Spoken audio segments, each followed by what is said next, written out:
matagutlo, matagadlaw. Adunay mga panghitabo didto sa kauluhan, panghitabo sa gawa sa atong nasod, ug adunay mga panghitabo dinhi sa atong dapit. Mga panghitabo nga mo'y makapaikag sa katawhan, nga mabinantayon sa lakat ug dagan sa panahon karon. Itanyag ning istasyon DXSR ang 7 o'clock Breakfast News.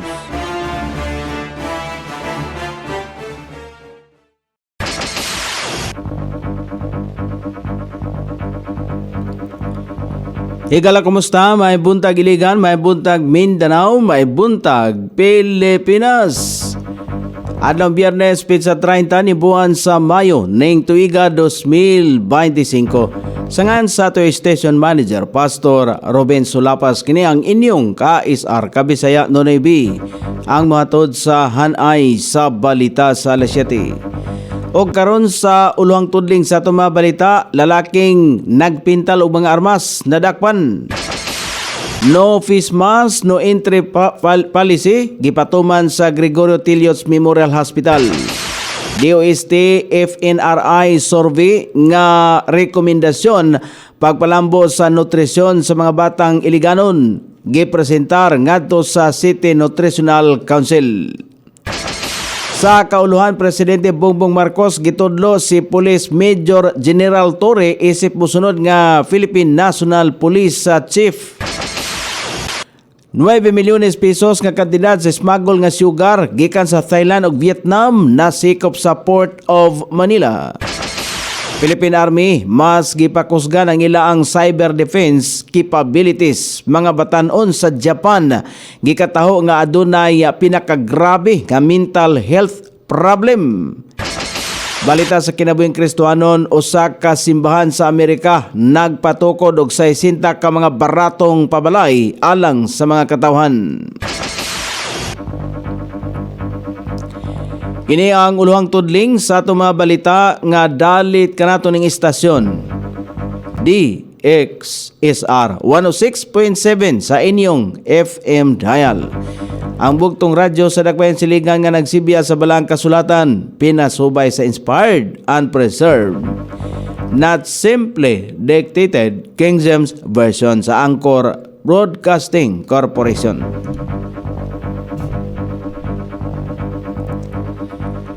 O karon sa kompleto nga detalye, napalgan sa Iligan City Mobile Force Company ang usa ka kalibre 45 magazine o mga bala sa balay ni alias Aldrin na sa Barangay San Roque, sakop ni Dakbayan, Siligan, dihang gipatuman sa mga otoridad ang search warrant sa nakalabayng adlaw. Walay mga dokumento ang suspek sa pagpamatod nga rehistrado og legal ang iyang paghupot og armas. Ang suspek gituang gapamintal o modified usab og mga armas. Gibasahan ang suspek sa mga otoridad sa mga butang na kumpiskar gikan kaniya og miangkon ang naasoyng dinakpan. Giabisuhan ang publiko nga magsuot og face mask kung mosulod sa Don Gregorio Tilios Memorial Hospital o City Hospital. Usa ka memorandum niini ang giisyu ni Chief of Hospital Dr. Richelio Daguman sa pagpatuman sa no face mask, no entry policy. Kini aron malikayan ang posibleng pakuyanap sa monkeypox kung ugaling aduna nay kaso niini. Sa pagkakaron, wala pay kaso sa monkeypox dinhi sa Iligan. Miauhag usab ang City Health Office ngadto sa publiko sa pag-obserbar sa mga pamaagi, paglikay sa monkeypox sama sa pagsuot og face mask og pagpanghunaw, paglikay sa skin to skin contact og pagpakonsulta gilayon sa doktor kung adunay masinati nga simptomas sa naasoyng balatian. Gipresentar sa mga sakop sa Regional Nutrition Evaluation Team pinagi sa monitoring and evaluation of local level plan implementation, pro and major findings, obserbasyon bahin sa gipahigayon nga updating survey sa grupo sa DOST FNRI sa mga barangay ning syudad. Base sa gipakita nga mga datos o diagram sa ARNIT, mas epektibo ang pagpatuman sa programa sa nutrisyon sa Iligan og mitaas kumpara sa miaging tuig. Sugyot sa ARNIT sa mas tutukan pa sa kung mas tutukan pa ang mga kabatanunan nga na sa school age tungod kay mao kini ang adunay daghang kaso sa malnutrisyon sa syudad. Gi-address kini nga problema sa DepEd diin maoy ahinsya nga makatabang sa Nutrition Council aron mag-uban ang kon mapaubsan ang malnutrisyon. Gipasalig ni Bernie Padilla, Chief of Staff ni Mayor Frederick Xiao, nga suportado sa mayor ang mga programa batok sa malnutrisyon. Samtang mipadayag usab og suporta si Konsehal Simplicio Larrazabal, kinsa Committee Chairperson sa Health and Nutrition sa Konseho, pinaagi sa paghimo og mga resolusyon o ordinansa aron mapakusgan pa ang malnutrisyon sa mga programa sa implementasyon sa mga programa sa malnutrisyon ng syudad. Mihatag usab og rekomendasyon og sugyot ang ARNET aron nga mapalambo pa ang mga programa o inisyatibo sa lokal nga kagamanan nga may kalabutan sa nutrisyon. O karon sa balita sa kauluhan, gitudlo ni Presidente Ferdinand Marcos Jr. si CIDG Director Police Major General Nicolas Torre isip mosunod nga PNP Chief isip mao'y mohulip ni Police Major General Romel Francisco Marbel nga magretiro na sa serbisyo. Sumala pa kay Executive Secretary Lucas Bersamin, 5 ka mga pangalan ang gipilian ni Presidente Ferdinand Marcos Jr. aron mao'y mamahimong mangulo sa nasudnong kapulisan. Si Torre ang pinakaunang Philippine National Police Academy graduate nga mga tungdanan isip PNP Chief. Siya ang membro sa Philippine National Police Academy 1993. Gisulti ni Bersamin nga ang appointment ni Torre base sa merito o iyang performance. Gidepensahan usab sa Malacañang ang pagkatudlo kang Police Major General Torre. Sumala pa ni Bersamin nga ang gihimong pagpili ang anaa sa absolute discretion lamang sa presidente sa nasod nga walay sumala pa'y mo pwedeng mo question. Dili usab masultin ni Bersamin nga ang nahimong performance ni Torre mao ang pagdakop kang Kingdom of Jesus Christ Pastor Apollo Kibuloy o kanhi Presidente Rodrigo Duterte ang hinungdan sa pagpili ni Presidente ngadto kang Torre. Pag kung gidugang pa ni Bersamin nga tanang promosyon ang pagailhon nga reward apan kini ang adunay equivalent nga merito. Sumala pa kang Bersamin adunay uban pang konsiderasyon og hiyas nga ikonsiderar ang presidente sama sa hiyas usab sa uban pang contender sa pwesto. Si Torre ang adunay duha ka estrelya sa abaga sa pagkakaron og modawat kon madawat niini ang iya ang upat ka estrelya o ang pinakataas nga ranggo sa PNP pag-abot sa turnover ceremony sa Hunyo 2 karong tuiga. Nasikop sa Department of Agriculture o Bureau of Customs ang upat ka container van sa smuggled nga sugar gikan sa Thailand ug Vietnam nga nagkantidad og kapin kun kulang 9 milyones pesos. Sumala pa kang Department of Agriculture Secretary Francisco Laurel Cho Jr. walay tukmang permit gikan sa Sugar Regulatory Administration ang importer nga Lapas Multipurpose Cooperative gikan sa Rua City. Samtang duha ka container nga gikan usab sa Vietnam nga gideklara isip sweetener mix apan migawa sa pakisusi nga refined sugar usab kini nga mamahimong magpalugi sa gobyerno og 1.8 milyones pesos nga buhis. Dugang panini nasikop usab ang smuggle nga sigarilyo nga nagkantidad og 90 milyones pesos gikan sa China nga mahimo sumala pang makaapektar sa paginabuhian sa mga mag-umang nagtanom og tabako. Sa tala sa Department of Agriculture mukabat sa 2.83 bilyones pesos nga kantidad sa mga nakumpiskang smuggle nga farm goods niadto nakalabay tuig ug anaa sa 470.6 milyones pesos usab ang nadakpan sugod Enero hangtod sa Mayo 19 niining tuiga. Sa pagpakihinabi sa SRA Administrator Pablo Luis Ascuna, gisulti niini nga nahimong ipangapod-apod ang mga nakumpiska nilang mga sugar paingon sa Kadiwa Store nga gipahimutang sa nasod.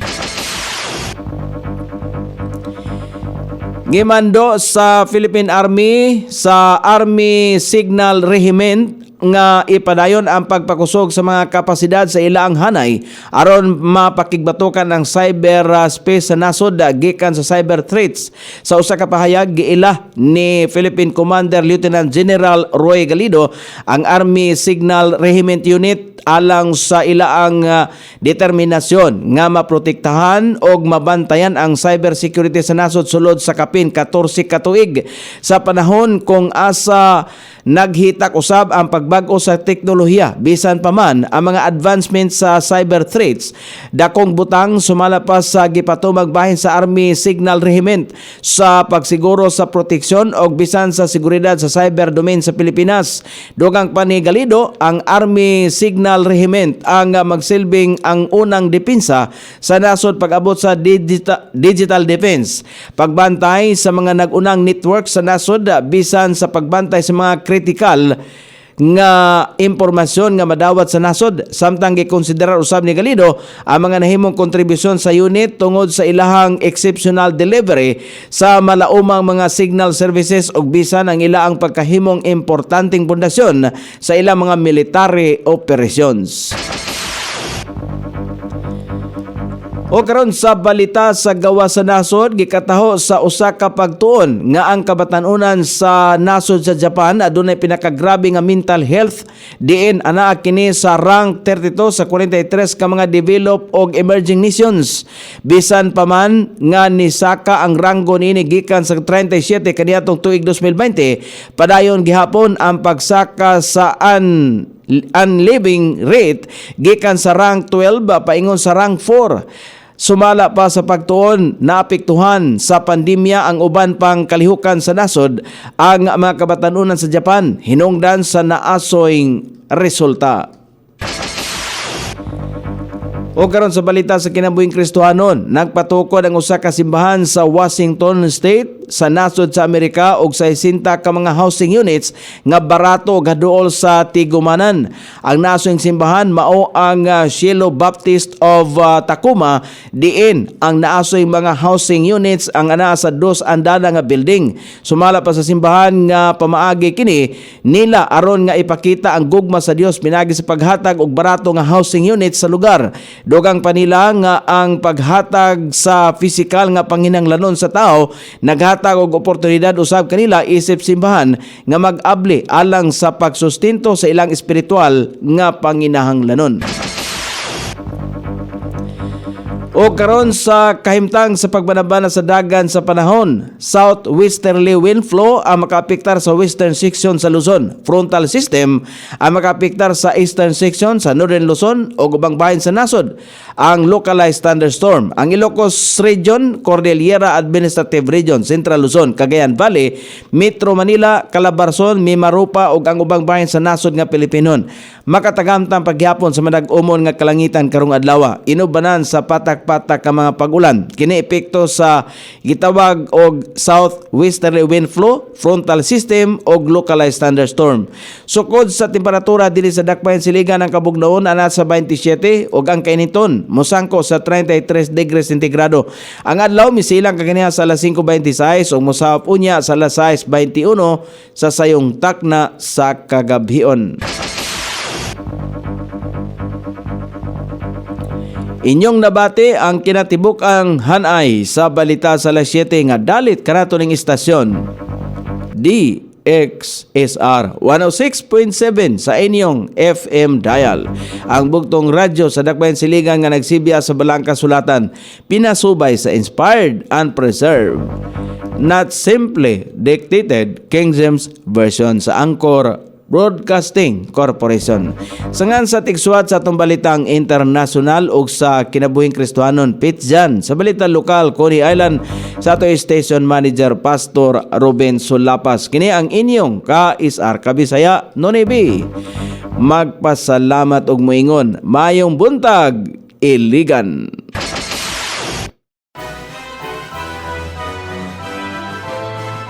Inyong nabati ang 7 o'clock breakfast news hangtod na usab og mga adlaw sa samang takna o sa samang istasyon. Daghang salamat sa iyong pagpaminaw ug maayong buntag.